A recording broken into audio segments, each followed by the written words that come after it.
I brought my sister to the UK to renew my marriage. Growing up, it looked like I came from a polygamous home because there was an entanglement with my father's ex-wife. My father was married and had kids with his first wife before he got married to my mom. They were legally separated before he got married to my mom. But because they had kids together, they were always coming to visit, even though we didn't even live in the same city. Even though they only came around for visits, there has never been any good blood. There's always this heat. There's always this distance. We didn't even relate well at all. When we lost my dad, I was still very young when we lost him. After the burial, there was a very, very serious argument. There's just bad blood, so we didn't grow up liking each other. My mom only gave birth to 2 kids, which is my elder brother and I. The previous woman gave birth to 4 kids. So when I was in the university, I lost my mom. My stepmom also died, I think, when I was in the university. So both me, my stepbrothers and sisters, we've practically lost all our parents. So in the university, I met with my stepsister. We attended the same school, even though we didn't have plans to, but we met there. So we kind of reconnected a little bit. It wasn't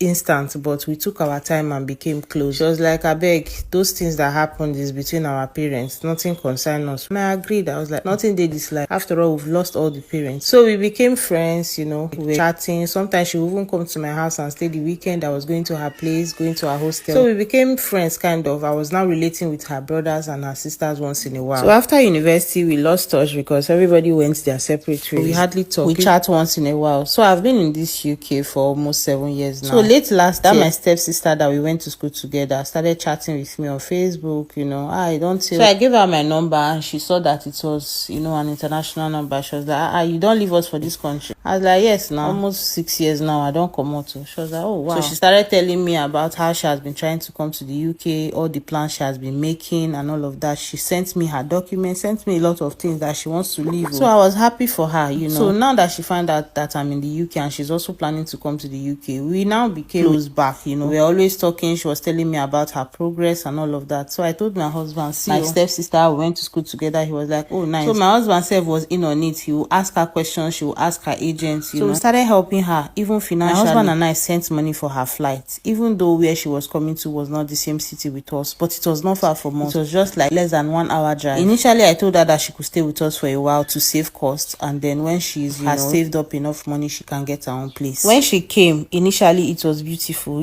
to have somebody around. My elder brother is not somebody I can call and be gisting with as a man. Tell you, I beg, I no get time for this kind of talk, So when she came, we started gisting, talking about old people in the school. It was beautiful. She will help me in the kitchen. She's a very good cook. If I go to work, I'll leave children with her. She will go and drop them. She will go and bring them. Like, that relief of somebody helping you. I was so free. I was so happy. But that happiness did not last when I found out she was sleeping with my husband. At this point, she has stayed about 5 months with us when I found out. I didn't know when it started, but when I found out, I didn't know how to react. I was so devastated. I was so angry. I was now scared to even leave my children around her. Like, what am I going to do? How am I going to confront my husband? How am I going to confront my sister? What if I shout now, they poison me? I'm a very, very slow, reactive person. I don't react immediately. I always think things through before I react, no matter how angry I am. After finding out she has been sleeping with my husband, I didn't say anything for extra 1 good month. Since my husband was getting it from somebody else, if I just say no, he doesn't even bother anymore. He just goes to bed and sleeps. So I was just watching the both of them. So one day I engaged my husband in a chat. I started asking him questions. I said, my friend just found out that her best friend is sleeping with her husband. What do you think? I didn't use the scenario of us so he wouldn't know that I found out. He was like, there's nothing my husband did not say. Say that man is a useless man. After his wife has given him kids, what is he looking for outside the game? Babe. I was just nodding my head and looking at them. So I asked my sister, how far are you making any plans to get a place yet? Abi, you are still very comfortable here? She said, I'm very comfortable here, but I'm making plans to get a place very close to where I'm working. The place she saw before, they took it before she could pay. She just made excuses. I say, okay, I know they drive you because even if you go, I'll miss you a lot. I just ended the conversation with that. At this point, it is 2 months after I found out my husband was sleeping with my sister. I didn't say anything. I didn't confront the both of them. Everything was going on normal. The only difference is I was now protective of my kids. I don't leave them together in the house anymore. Even my husband, I don't even allow him to stay alone with his children. I take my children anywhere I'm going to as far as I have the time. One day I went to the mall to buy just groceries and I started crying. I didn't even know what happened because I've been bottling things up. I had not had sex for months since I found out. I couldn't even confront them because I was too scared. I didn't even know what to do. I didn't know what my next move was. And I couldn't tell my elder brother because he's a man. If I had another sister I could talk to, maybe I would have told her. I was just alone. It was only that my friend where I take my children to that was aware of what was happening. So one guy came to me. I was asking why I was crying, if I was okay. I said yes. He said no, I'm not okay. So I left my cat in the mall. I just went outside for fresh air and he started encouraging me. Whatever I'm going through, I shouldn't let it define me, blah, blah. I was just speaking English.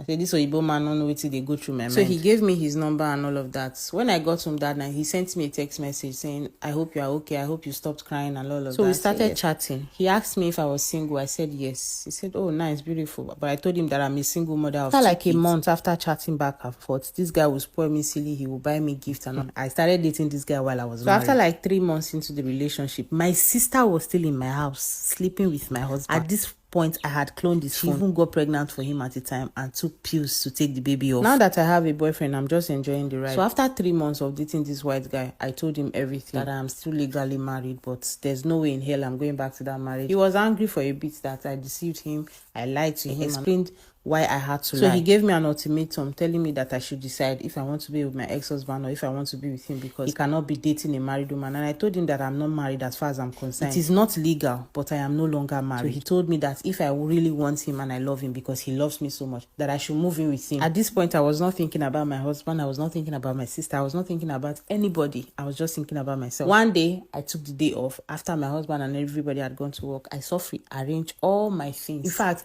both the cooked food I made in the fridge, I carried everything. I moved to his house and I switched off my phone. For like 2 days, my husband, my sister, nobody could reach me. I got a new number and gave it to my children's school. If they need anything for emergency, they should call me with that particular number. So after 2 days, I switched on my phone back and I sent a picture of myself and my boyfriend to my husband. I also sent it to my sister. My husband started shouting, who is this man? Where did I go to? Don't tell me you left our home and went to go and be with another man. I didn't marry a prostitute. I didn't marry this one. You were so decent in Nigeria, blah, blah, blah. He called me, he was shouting, sending me voice notes. He was doing everything at the same time. I just started sending him all his chats between him and my sister. Sending him all the nude pictures she used to send him while they are his own that he used to send. I screenshotted everything. As I'm sending to him, I'm sending to my sister. I'm just forwarding to the both of them. After I sent them everything, my husband didn't call me again. All the shouting, everything. My stepsister did not reply my messages. She didn't call me, nothing. So everybody's now in their lane. At this point, marriage is officially over. I told my other brother, go and return bride price to them. Oh, this is what happened. I narrated everything to him. He was so angry at my husband. He said he told me not to bring down my stepsister, that they are not good. I said I have forgiven her. Now look at what happened. I just told him that I've learned my lesson. He should return their bride price. I'm no longer interested in the marriage. My husband still cannot believe that I found out about his affair almost 4 months. I didn't say a word. I didn't do nothing. Instead of him to be sorry, he's thinking about all the things I could have done while I knew about it, that I could have poisoned him. Thank God I found somebody that made me realize that leaving somebody does not have to be chaotic. Now that I left the house for my sister and my husband, the relationship don't tire the both of them. They can no longer stand each other. They are always quarreling one way or the other. The girl now has moved out of my own house. The house that you couldn't move out of since because you were enjoying one thing by the side. I have left it for you, now you are running away. Your step brother, your step sister, they are called step for a reason. If you know that you didn't grow up together with love, keep them away from your life, far away.